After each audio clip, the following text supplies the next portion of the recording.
it's Lisa from I Dream Is Soap. Welcome to my channel. Thanks so much for stopping by. Now, today I'm going to be restocking some of my salt bars. Now, these salt bars that I'm making today are my most popular salt bars. I sell an awful lot of these, so it's time for a restock of them. Now, if you're after the recipe, I don't normally give my recipes away. It's something I don't tend to do just because of all the cosmetic assessment and everything we have to go through in the UK. But anyway, I am going to share this recipe with the patrons on my middle tier Patreon level. So if you do want to get hold of my salt bar recipe, then come and join us on Patreon and this recipe will be available. It will be on my Patreon group for about 3 months. So this is May 2023. If you are joining Patreon 3 months after that, so we're in May, June, July, after August 2023, the recipe won't be there anymore.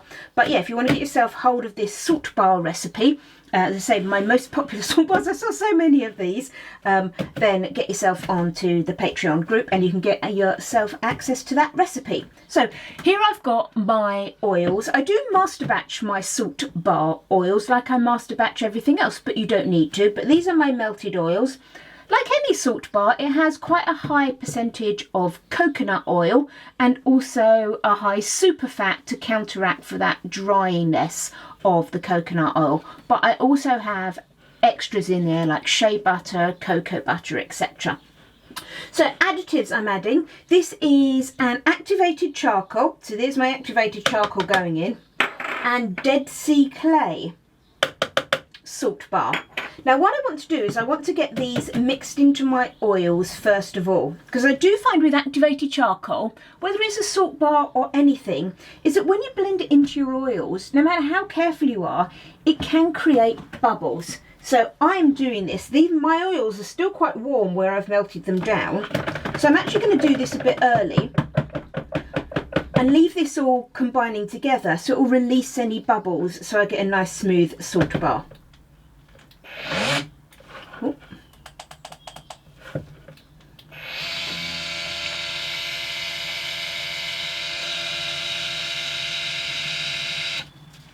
Okay, that should be fine. And as I said, it's not, the activated charcoal doesn't just sort of add bubbles in salt bars. I find in any soap, and typically nowadays I always pre-disperse my activated charcoal. I keep a load of it made up, just like I do with my titanium dioxide. Now these are going to be an all natural salt bar, so I'm not going to have any fragrance oils or mica colorants. Literally going to be essential oils. And as you can see, the colouring is going to be black anyway because we're using activated charcoal and that Dead Sea Clay. Right, I'm going to leave that for a little while now, so I'm obviously going to turn off the camera. I can see sort of lots of little tiny weeny bubbles on the surface. That's due to the activated charcoal, so I'm going to leave that to settle a little bit and let those oils cool down more, and then we'll come back and make the rest of the salt bar.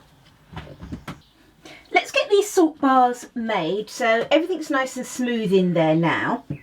When I add the salt, it will create a few more bubbles, but those bubbles do tend to escape pretty quickly. Now my oils are at 91 and my lye is at 73. That's fine because these oils, I'd normally like them between 80 and 90, but my lye will bring them down a little bit more. So let's just get these mixed up just like we would with a normal soap. So this is just my lye solution. I don't worry about adding sodium lactate to a salt bar because the salt bars are really hard anyway. And just adding sodium lactate would be essentially an unnecessary extra in there. I'm also going to add in aloe vera. Now for my aloe vera, I do make these a 100% aloe vera rather than using water. Now the way I do that is I do make my lye up with water, but I use a 10-time concentrate aloe vera. So this small amount of aloe vera, if you multiply it out by 10, would be the same as all the water that I would normally put into my salt bars. Okay, so therefore that's effectively the same as if you just took straight aloe vera juice and made your lye up with aloe vera. That would be the same effect.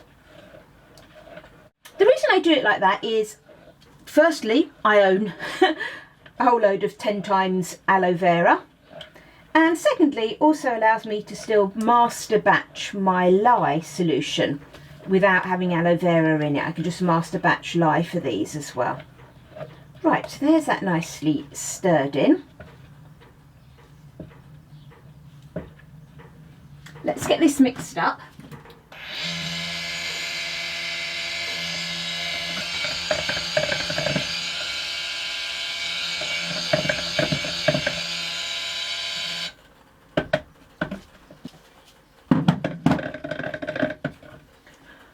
Next I want to add my essential oil blend. Now this is a blend of high altitude lavender essential oil, pink grapefruit and tea tree.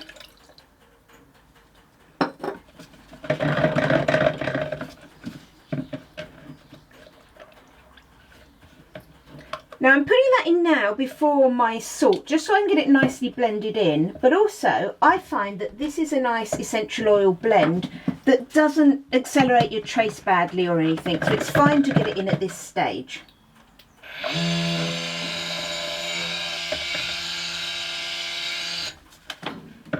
Okay, so there's everything in apart from my salt. We wouldn't want to miss that, would we? We'd have very short and non-salty salt bars, but I've got my salt standing by. But what I want to do is I just want to wait. Can you see this is still really nice and fluid? I just want to wait to make sure I'm starting to get a bit of a trace on that. Okay, I will probably put the salt in fairly soon, but I definitely want to make sure it's at a reasonable thickness before I pour it into the mould. And that to me is quite important with salt bars, is you need to pour it while it's still nice and fluid so that you don't get any holes and gaps and things in your salt bars. But you don't want to pour it when it's really fluid, because otherwise your salt will sink to the bottom. So I'm going to start getting this salt in now. I haven't sieved the salt or anything, but I have gone through and made sure there's no big lumps. Can you see all those bubbles that come up? That's fine, they'll escape quite nicely.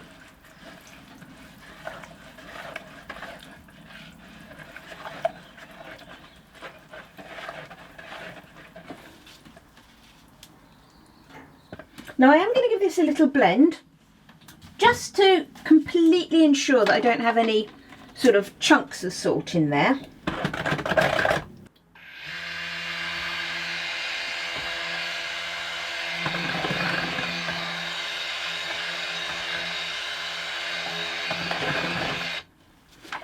Now if you had an essential oil blend that accelerated your batter, it would be better to put your salt in first and then give it a little blend up, or mix it.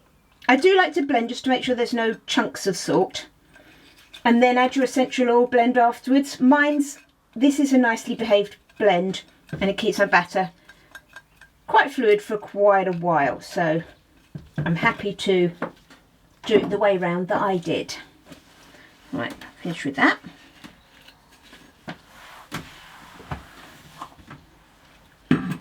Okay, so I'm now just going to keep an eye on this, because I can feel, because that's so runny there, I could feel when I went in and stirred, there was quite an accumulation where the salt's dropping. Okay, so this isn't thick enough to pour yet, so keep an eye on that. Can you see there's no real trace yet? So I'm just going to leave that and keep stirring it every now and again. And at the point that salt's staying nicely suspended, then we'll get it in the mould. So I'll just come back when that's ready. Right, so this, can you see we've got a nice trace on this now, and if I leave it for a couple of minutes and then stir it, I can feel that it's sort of consistent all the way through. There's no salt sunk to the bottom, so this is good. Now, it will depend mainly on things like how hot you've mixed everything together, your essential oil blend or your fragrance oil if you use that.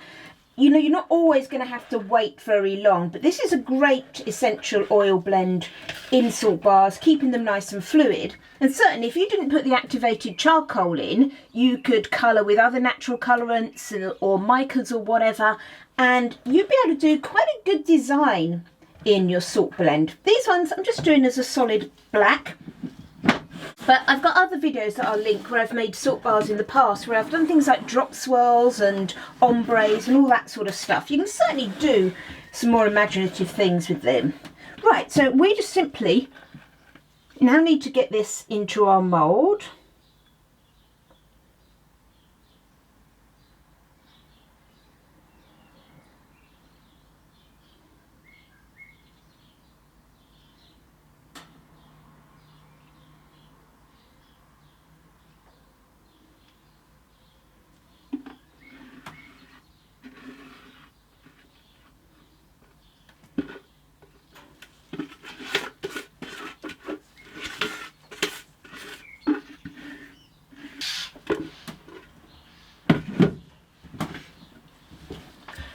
Everything in our mould nicely. Now, as you can see, it's still quite fluid.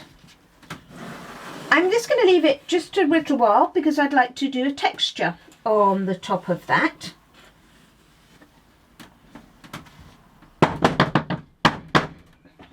I'm just going to try what I want, see if it will work yet, but it may be too fluid. I don't know, that's not bad. I might, let me see.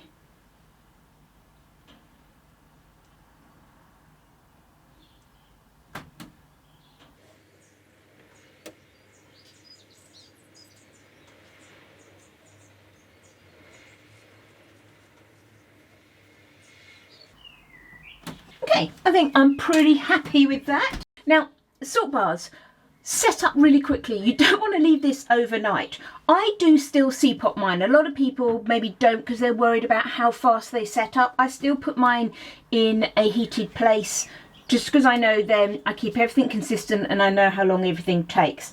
So for these, my salt bars, for me, typically I unmold after about 2.5 hours. That works well for me. If you're not used to doing salt bars, you just need to check them regularly. Sometimes you'll find even after 1.5 hours, you'll need to be unmolding them.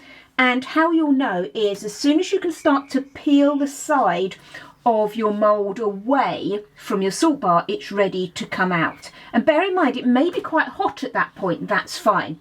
If you leave them longer until they've cooled down and everything, you're not going to be able to cut them without them breaking into all sorts of chunks and giving you problems. Okay, so just watch that timer. As I said, I'm going to cover mine, put it away, set myself a timer for, I do check mine after a couple of hours, but typically I find 2.5 is the point where mine are ready to unmold.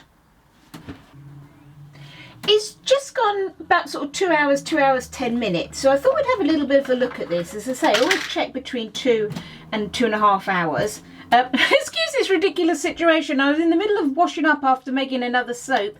And so obviously my hands are a bit clammy. I've tried to dry them. But you know that situation when you take your gloves off after you've washed up and then your hands get wet and I couldn't get them back on. So if I need to cut this, I will get this glove situation sorted out.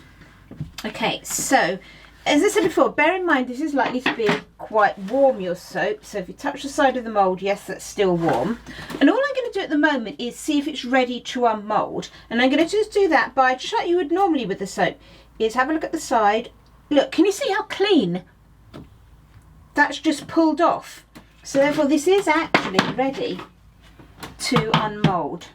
So now the reason you should have your gloves on, ideally both of them, with your salt bars, remember this has literally just been everything together for a couple of hours. So you would typically find with your lye that would saponify the bulk of it over 24 hours, but there's still a little bit of lye left a few days later and it gradually goes over the next sort of 36 hours. So certainly within 2 hours, this has still got lye that could touch your skin. So you should be wearing your gloves. Let me just make sure that top's nice and firm. Yeah. Okay, so I'm just going to get that out.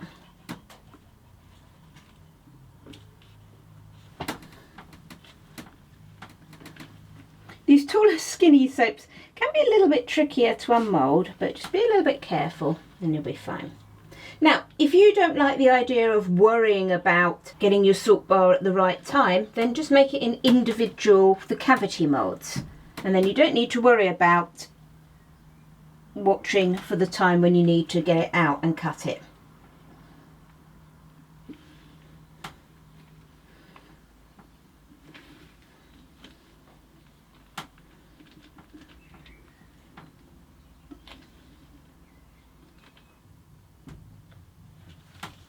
Okay, I can feel it is still a little bit softer than I'd like to cut it.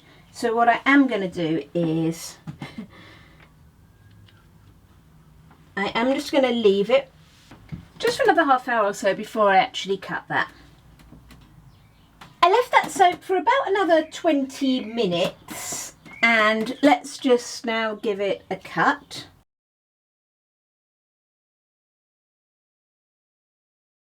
Okay, so there's not going to be an awful lot to see here. There we are, just our black salt bar. But what I do with these is I now put them back together and I let it finish saponifying and everything with it all stacked back together. So I'm going to bundle that all back and then I will cover it over so it stays warm, because remember this is still hot. Okay, so I'm going to keep that heat in it and then let's let it by itself cool down naturally like it would have done if that was in a whole loaf.